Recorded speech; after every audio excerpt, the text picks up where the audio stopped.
Hey, good afternoon, everyone. Good afternoon, sir. Hey, good Afternoon, afternoon. sir. May hapon. So, we'll have our discussion today. We would continue our discussion about yung 5 E's and then we'll proceed sa biorhythm after that. And then up to the topics for your second exam coverage. Yan. So, ito medyo i-explain ko lang talaga ng maayos because as per the webinar yesterday, sinabi ni Sir, yun ni Sir dun sa webinar that itong 5 E's, I think you're very familiar with this already. Itong 5 E's ng ating traffic management plan, not just for Davao City, but for the Philippines and throughout Southeast Asia. It's very important kasi ang Pilipinas or ang Southeast Asia as a whole is a growing economy kung saan marami ng mga tao ang gumagamit talaga ng roads mainly and daily. That's why traffic management at yung 5 E's kailangan mas ma-highlight natin. Okay? So, let me just share a screen. Yan. This is from the module nung sa ating um, ULOA which nandun napapaloob yung 5 E's of traffic management. Let me just share that for a short while.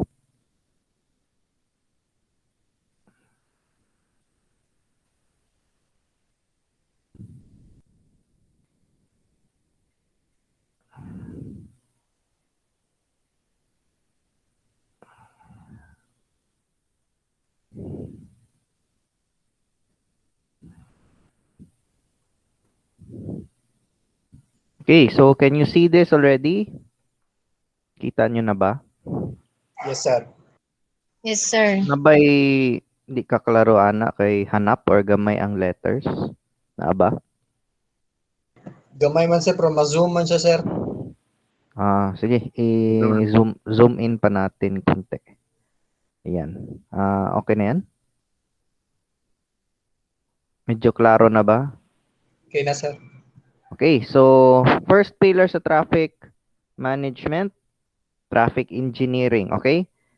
Because mainly with the use of roadways, we also need to consider how and where they are constructed. Ayan. It's not just about construction and maintenance of roads. It's measuring traffic and travel in relation with the basic laws relative sa traffic rules and regulations, pati na rin yung batas sa pagko-construct at pagmamanage ng mga roadways natin. Yan, the entire width of our highways, city, barangay, municipal roads. Ayan. So, again, traffic engineering is the science of measuring traffic and travel, the study of the basic laws relative to the traffic laws and generation. Ayan. So, meron din silang sariling planning and operating procedures sa mga agencies involved dito sa traffic engineering. Ang CTTMO, they also have their own portion sa traffic engineering kung saan silang ino-authorize ng ating government or isa sa mga ino-authorize ng government na mga agencies or mga sangay ng gobyerno to construct legally mandated and internationally accepted na mga road signs and pavement markings in order to make traffic or travel in general safer and of course mas informative. Yan. So in traffic engineering, they have the following functions. Yan. Fact finding o yung pag-conduct ng mga surveys. Kana. Best example ana, before na construct or natukod ang mga bypass roads sa Davao City or even yung mga highways sa buong Pilipinas, may kinonduct pa ng mga surveys. Yan, or yung mga researches kung saan ba, anong purpose, at gaano ba kahaba yung mga roads na i-construct in relation with the existing laws sa ating bansa, 'di ba? Na yung mga feasibility studies na not just in the construction of roads or any other similar path na dinadaanan ng tao at ng mga vehicles, there are also surveys or mga feasibility studies kung ano ang mga modes of transportation na pwedeng gamitin sa isang area in order to make transportation use very efficient and at the same time, yung movement ng tao at ng mga goods, smooth ang flow. Yan yung sinabi kahapon sa webinar, yung um, high priority bus system, yung HPBS. Yan yung sinasabi nila na kung saan hinay-hinay na i-discontinue ka ng mga jeepneys, specifically yung mga hindi the aircon or non-air conditioned na mga jeepneys sa Davao City. And they would be replaced by different classes of bus. Actually, isang klase lang yan, pero it is made up of two different bus bodies. Yan yung sa Davao City. Ayan. So, that's part of traffic engineering. Nagkakaroon muna ng research na gustong tingnan kung yung pag-i-implement ba ng mga bagong patakaran, would it benefit everybody? Would it gain more income for those businesses o yung mga nagne-negosyo? Would it make travel, for example, sa mga students at mga trabahante from point A to point B, mas mabilis ba yun? Ayan. It's part of the research and studies involved in traffic engineering. Ayan. For example, constructing roads. Before yung mga bypass roads, mga flyovers ginagawa, nagkakaroon muna ng study. Yan. Kung anong mga materials ang gagamitin, ano bang position ng mga flyovers at ng mga tunnels, at kung yung mga projects na yun tatagal ng even longer than what it should be. Ayan. Okay? So, that's included sa traffic engineering. Let's proceed to the agencies under traffic engineering. First is the Department of Public Works and Highways. Yung DPWH, ang kanilang jurisdiction mainly is yung mga national roads or yung mga highways din. Yan. Interconnecting cities and municipalities, interconnecting region A to region B. Yan. National roads or national highways. Sila yung may responsibility in constructing, maintaining, and improving those roads. Yan. Hindi lang yearly, they should gradually check it. They should have that top-notch maintenance. Problema lang na yung mga certain conditions or mga circumstances na bisag every 2 years or even every year ginaayo ang dalan, nagyapo yung mga cracks. Na others would say attributed na sa mga materials na gigamit sa mga contractors. Well, yes, at some instances. Pero may mga instances, like for example, mga earthquake-prone areas, na yung mga dalan dito. Especially kung na yung mga earthquakes na medyo kusog, na it would damage the road. Yan. Which would cost more, especially sa maintenance. Kaya tukuron man na nimog balik ang dalan. Okay? Next, provincial government, pati yung kanilang mga provincial engineering offices, which yung responsibility nila is only within their provinces. And by virtue of a provincial memorandum, magkakasundo ang DPWH na national agency sa provincial government or even sa mga municipal at city government with regards to hanggang saan yung kanilang mga jurisdictions with regards to maintenance and construction of roadways. Ayan. Pati yung paglalagay ng mga pavement markings. Okay? Next. Objectives of traffic engineering: to achieve efficient, free, and rapid flow of traffic. Ayan. Yung mga traffic units natin, yung mga road users natin, even yung mga pedestrians, mga pedestrian walks, they must travel efficiently, move efficiently, and of course, ensure that there is always safety from their own side sa mga users. At the same time, yung ating mga roads, may mga safety precautions. Ayan, mga road signs, informative and warning signs, mga traffic signalization equipment, and others. Ayan. The reason is, itong mga pillars ng traffic management interconnected or interdependent. Kasi parte rin ng objectives dito sa traffic engineering is for the traffic enforcement to have an easier time in enforcing the law.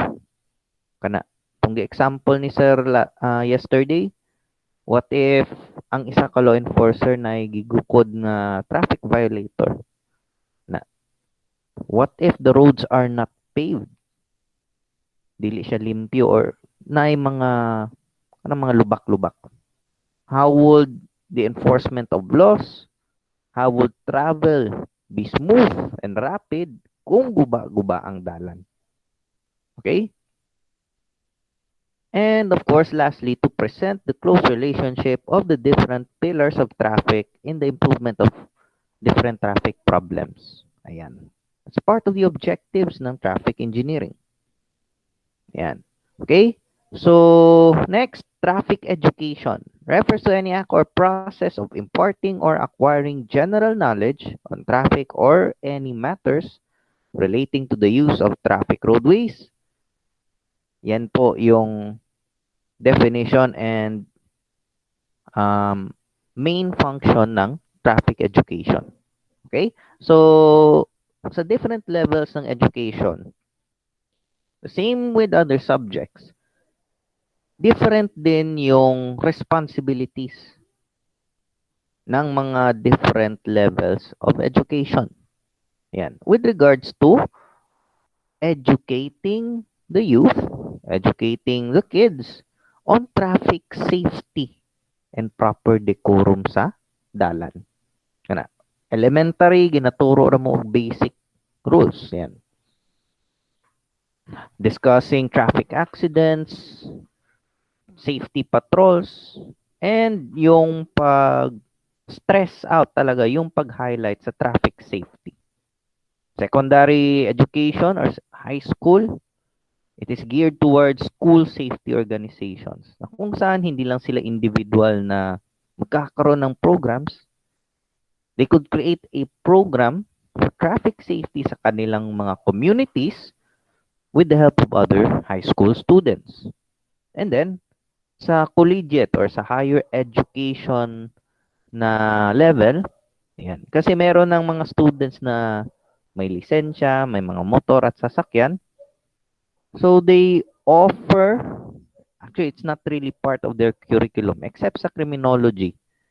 It's not part of their curriculum for most programs sa college na involved ang traffic management or even driving. Criminology, may driving. Business administration, I think. Meron silang driving ata. Some universities, some schools, they have. Yan. They have traffic safety and driving subjects. This is actually part of that traffic education. Itong subject na ito at yung ma-encounter nyo pohon kanang inyong DefTac 5, which is defensive driving. Kana. So imagine na lang ninyo online class unya defensive driving. Unsay gamiton nila, di ba? Unsay gamiton sa mga students ana ron, di ba, kung online niya defensive driving.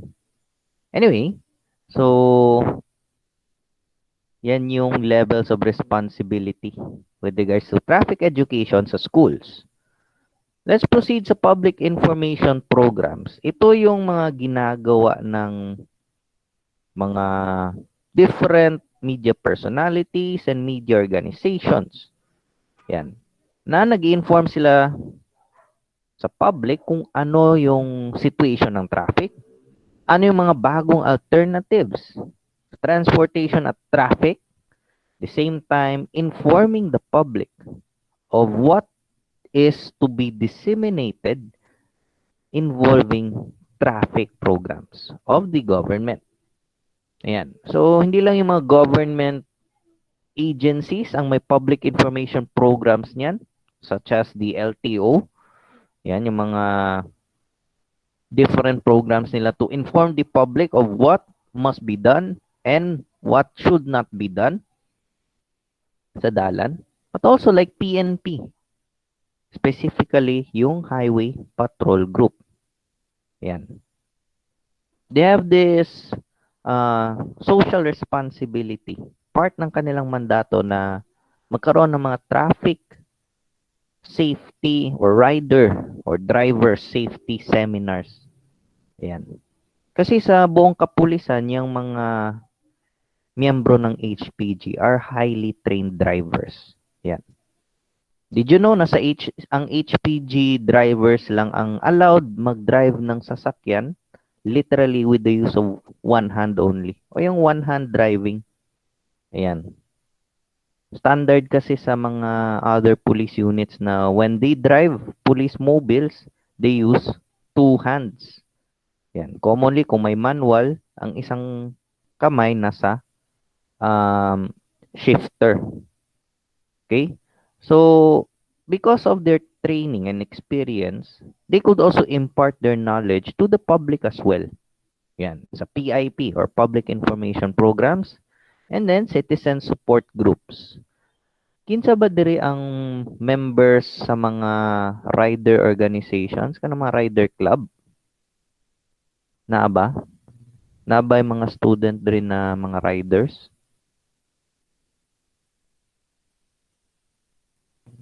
Hello? Anyone? Wala, sir. Wala. Kinsay na ay motor? Kana. Uy, wala pod. Sir. Okay. Sir. Pero hindi kayo member ng rider clubs. Wala, sir. Okay, sige.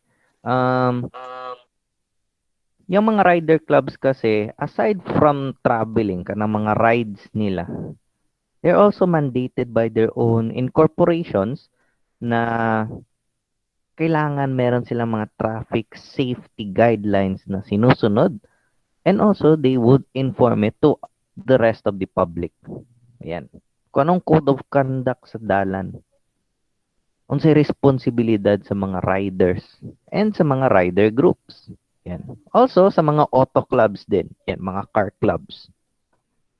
Okay? Next, let's proceed to traffic enforcement. Yan. Obviously, yan yung kung saan parte mismo much more inclined ang field of criminology. Yan. Sa traffic enforcement. We have different traffic enforcement agencies in our country. But as mandated by Republic Act 4136 or the Land Transportation Code of the Philippines, ang LTO ang main agency who is mandated for the following responsibilities. Like motor vehicle registration, vehicle inspections, mandatory yan talaga, driver licensing, and of course, yung LTO kasi ang may database ng lahat ng mga narehistrong sasakyan na nasa roads natin ngayon and those vehicles who were once registered. sa LTO. Whether guba na sila, sira na sila, or wala na sila ginagamit, as long as they were registered at one point sa Land Transportation Office, they would have that record. Yan. Next, sa traffic enforcement, hindi kumpleto ang mga traffic enforcement agencies kung walang mga local government units na nagbibigay rin ng mga batas locally. Yung mga city or municipal ordinances. Or kung sa national, yung mga kanang mga tigpanday sa balaod. Legislative bodies. The Senate, the House of Representatives, provincial boards, city and municipal councils. Yan. Sila ay nagpasa og mga ordinances or laws with regards to traffic. Ayan. For example, yun, yung Anti-Drunk and Drugged Driving Act of 2013. Ayan. Pati na rin yung sa, literally, yung pag-enforce ng batas. Kung wala kay lisensya, you're not allowed to drive. Yan. Sinabi na yon kahapon, and it would always be repeated by traffic enforcement agencies that driving is a privilege na di na nimo karapatan. Yan. It was always repeated. Yan. Next, police traffic enforcement. We have different traffic enforcement agencies. Yan.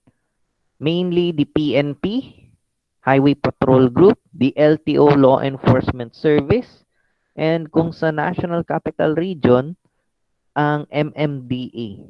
Yan. Or Metropolitan Manila Development Authority. Ayan.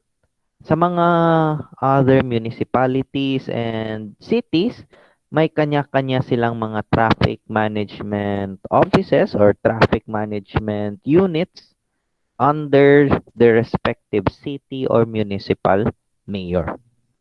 Ayan. Okay? And of course, we have another pillar which is traffic ecology or traffic environment. Ayan. Meron nagtanong sa, or actually it is in traffic economy, but we would explain that question later. Okay? Traffic ecology, basically yan yung mga clean and green. Okay? It involves the impact of different factors in the environment such as population explosion, yung pagdami ng tao, mga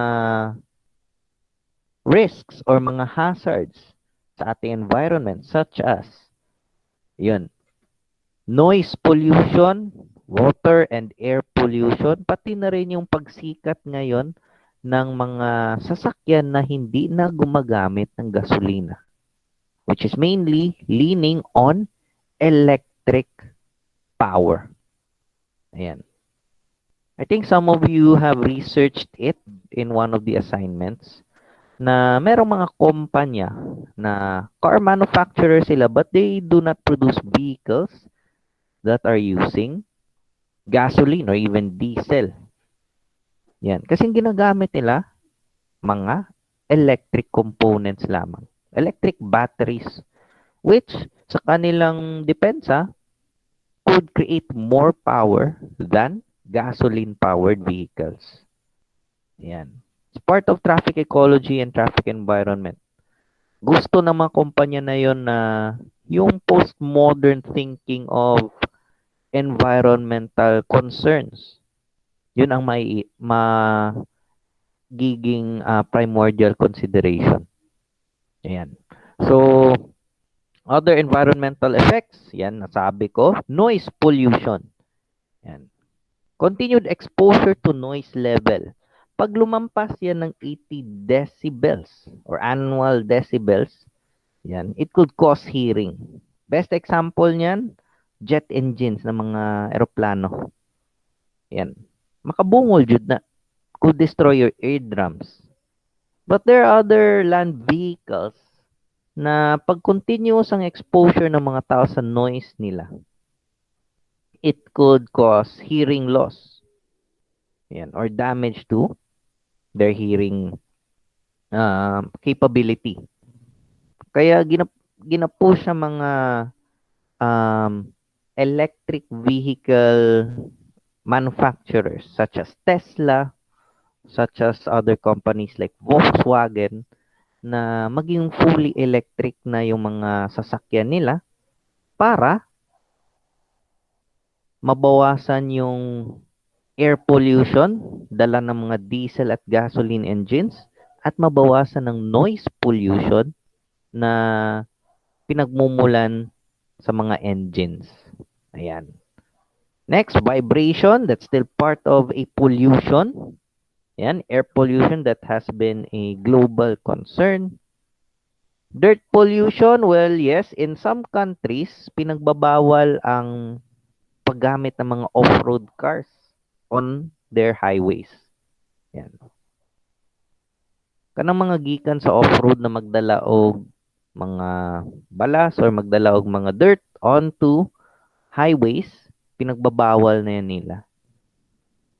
Yan. Visual intrusion. Yan. Merong mga sasakyan ngayon. Actually, mga car manufacturers ngayon, they are much more leaning into vehicles that have wider windshields. Or yung mga windshields nila medyo wide. Okay? So, next. Yan.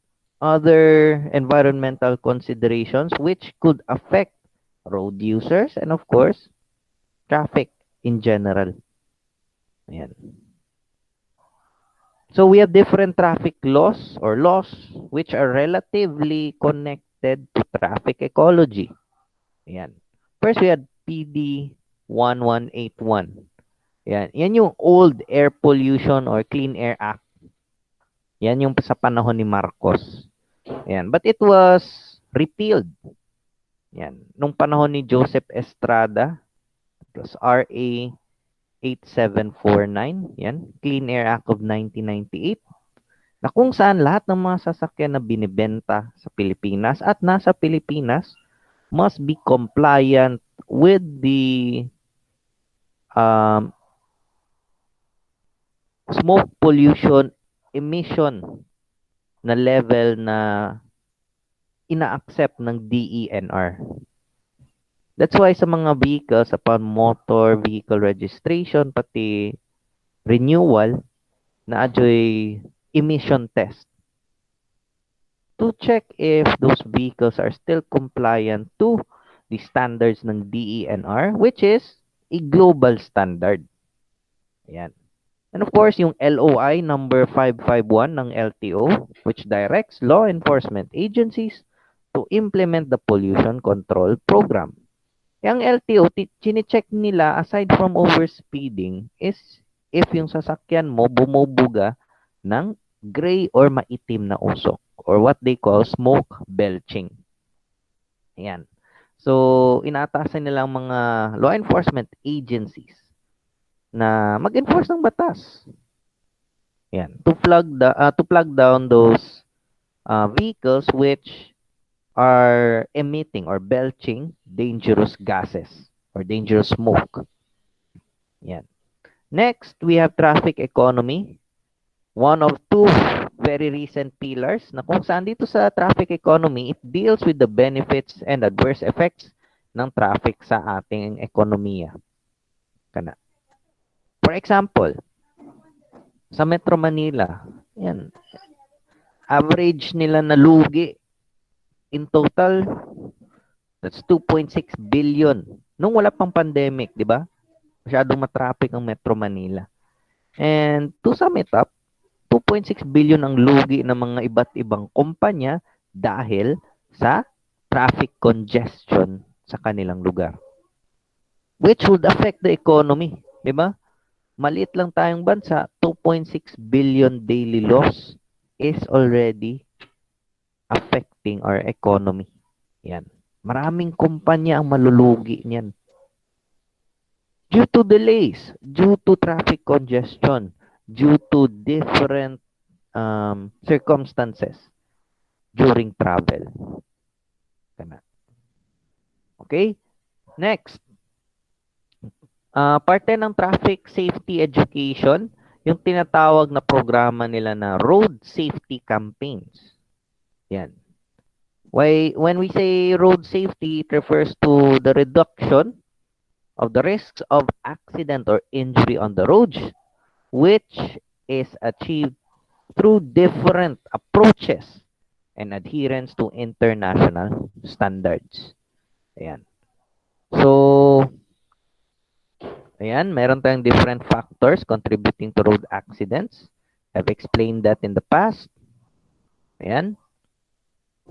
So, I would proceed sa driver's education. Ayan. Ang primary aim ng driver's education is to teach new applicants for driver's license sa basics or yung foundation ng driving. Yan. Meron silang mga secondary aims as what you are seeing on your screens. Ayan. Para ang isang driver, once makukuha na niya yung lisensya niya, would be knowledgeable of everything which involves traffic. Alam niya yung mga batas, alam niya yung mga etiquettes na dapat sundin ng mga drivers, alam niya yung mga precautions na ginagawa before, during, and after driving his car, and to ensure na walang aksidente siyang masisimulan. And that yung travel ng mga drivers and their passengers would be safe. Yan. So there are 4 basic types of instructional methods sa mga driving schools or even sa DefTAC 115 ninyo. First, comprehensive driving instruction. Kung saan yung estudyante would be put into a real-life driving situation. Wala na instruction, diretso na ka sa sakyanan. That's very comprehensive. And it is also a bit riskier. Kasi may beginner ka na estudyante who would like to learn to drive. At yun, baptism of fire, sinimulan mo agad na turuan siya inside the car. Ayan. It's riskier but for some, they say it is much more challenging and exciting. Kasi literally, doon ka natuto sa sasakyan. Okay? Next, traditional instruction. So, sa traditional instruction, ayan, nasa sasakyan yung student at driver, yung traditional na after ng isang drill, after one driving drill, magbibigay ng comments at rating yung driver. Ayan. Instructor-student communication. They could even do it while the student is driving. Di ba? Habang nagmamaneho yung student driver, the driving instructor would somehow give a little bit of instruction. Ayan. But it is much more highlighted sa commentary driving. Because as the student driver drives, the instructor has to give a comment on the student's manner of driving at kung ano yung mga actions ng isang student driver. Next, we have simulated condition. Yan. So, of course, simulated conditions, you use a simulator. Yan. Sa sobrang high-tech, yan na din ginagamit ng ibang esports na mga competitions, especially yung mga driving involved na mga games. Yan. Kung saan ang student would be put in a simulator, literally may pedals, may manibela, may seat, and somehow a 180-degree monitor, such as what you are seeing on the screen. Kung saan i-simulate nila ang tinuod na condition of what the driver might encounter on the road. Yan. So, that's part of simulated conditions. Okay? Any question, clarification, or reaction? Meron ba? Question, clarification? Are there any? Sir, ako pong Yes? sana, sir. Yes? Magawa sa ba ni sa second exam, sir, kaning first, kaning Yulo A, sir? Some parts sa latter parts niya. Sige, sir. Di ba Yan. itong concert itong mga, Yung concert traffic, yung mga, yung 5 is, parang hindi na yun masasali. It is mainly sa ULOB. Ayan. sige, Okay? sir. Thank you, sir. Thank you, sir. Sige. Next. I think you have read naman about this, yung two types ng simulation driving, yung partial at global method. Ayan. So, basically, parang halos pareho lang sila. Pero sa partial simulation, parang step by step. Mas slow. Slowly yung kanyang instruction method. Okay? So, also, parte rin ng driver education is yung maintindihan niya yung essential components of driving. Ayan. So, when a person is driving, napakaraming bagay ang kailangan niyang i-consider. Ayan. First is yung papaano at kung ano ang information na kanyang kinokolekta on the road. Yan. Perceptual scanning. Palagi siyang nagbabantay, nakatingin sa kanyang mga mirrors, nakatingin sa kanyang harap, sa sides, kung meron bang any other road unit na incoming or nasa likod niya.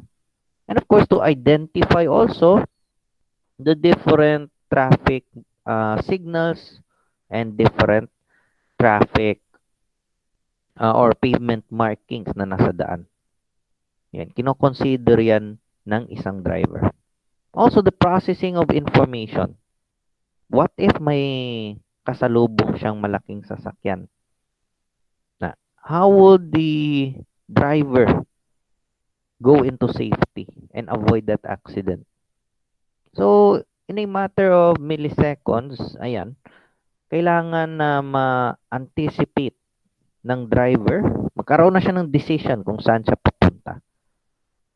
Would he avoid the oncoming vehicle or wala lang, padayon lang siya dira?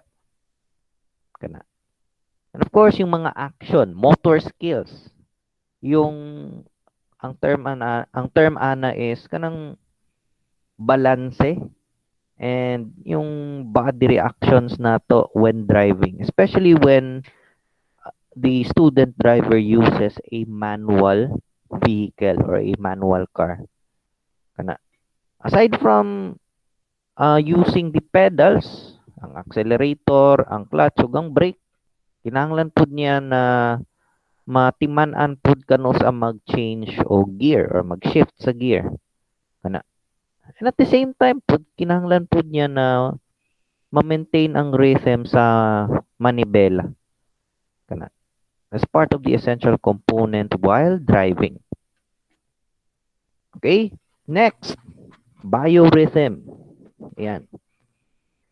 So, dito sa biorhythm, it's actually a theory, hindi pa siya law, kung saan in-explain niya na ang isang individual, whether it's a male or a female, nagkakaroon siya ng mga variations or levels ng energy or mood states, especially when that person is inside a car, whether he's driving or not. Ayan.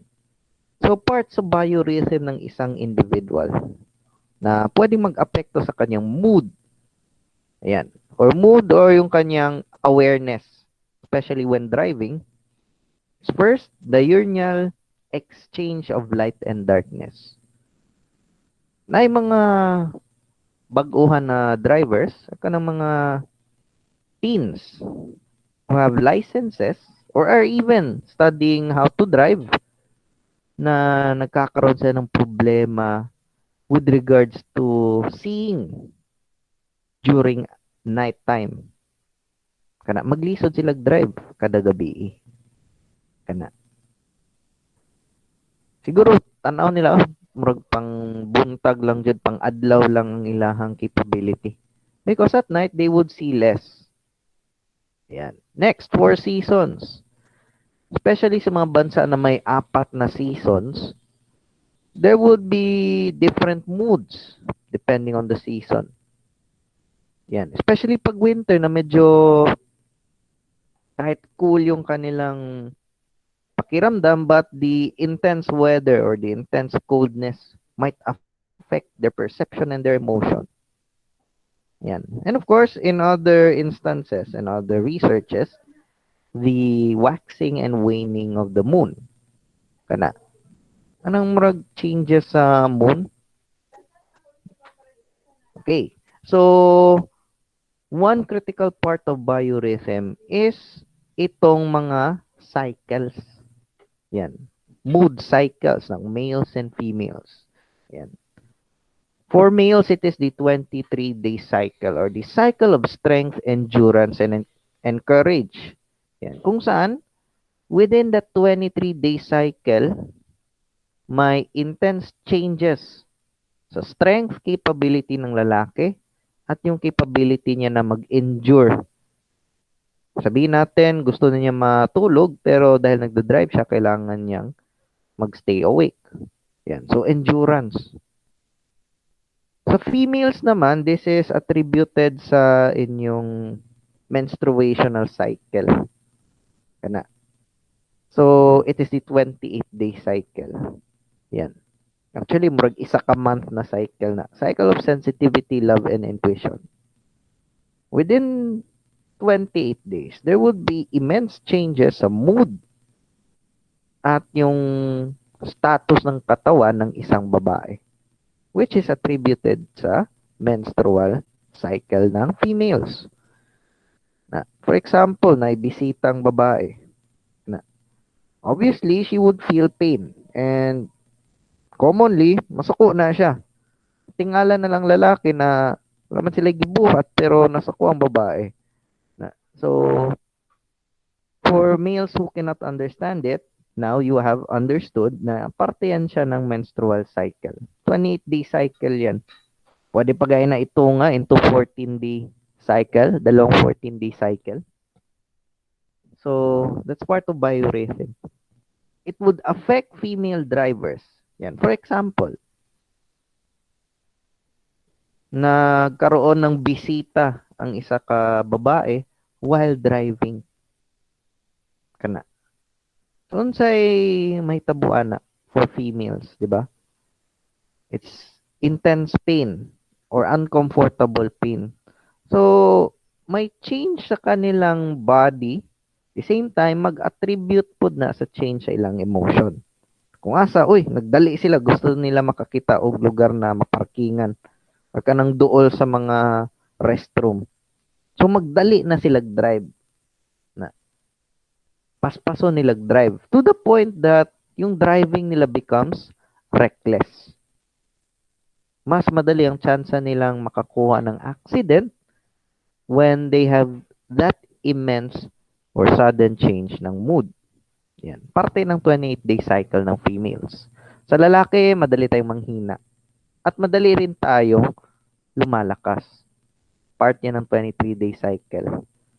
Yan. Common problem sa mga truck drivers na lalaki is that they easily fell asleep while driving, especially pag binuntagay ang driving. Cross-country driving. Yan. Next, 33-day intellectual cycle, kung saan both males and females have this. Yan. So, all of these cycles are present at the time we were born. Yan. Yan yung biorhythm curve. Okay? Kung saan, kung ang biorhythm value is high, a person would have more energy. Ayan. So, pag ang biorhythm level is very high, may physical high. Yan, may adrenaline sa kanyang katawan, may strength, full of vitality. Same goes with the emotion and intelligence. Mas mabilis makaka-react sa mga sudden changes ang isang individual na may high biorhythm. But when you compare that to a low biorhythm or below the curve, yan yung panahon na kung saan ang isang individual would have that physical and emotional lows. Yan. Dali sila mapagod, maglisod sila, concentrate or makaremember sa mga butang. And if they are driving, it might result to poor judgment and might cause severe accidents. That's why biorhythm and learning it is important. Kasi there would be changes on the road that we would not expect. And of course, we have changes in our body that we might not anticipate. So in order to understand biorhythm more, for example, nagda-drive kayo, and suddenly, you feel weak. Na, nanghihina ka. Wala kay interest. So it would really affect how you drive. Imbis na mabilis yung pagdadrive mo, mas humihina. Yan. Okay? So, merong mga assertions sa biorhythm theory involving driving. Okay? So first, people are accident prone if their biorhythm crosses the center line on one day. Yan. Pag mas agresibo or may emotional high ang tao, mas madalas ang chance niya ma-involve sa mga accidents on the road. Kung way below the line naman siya, the same thing. Mas malaki din ang instances na ma-involve siya sa accident. Okay?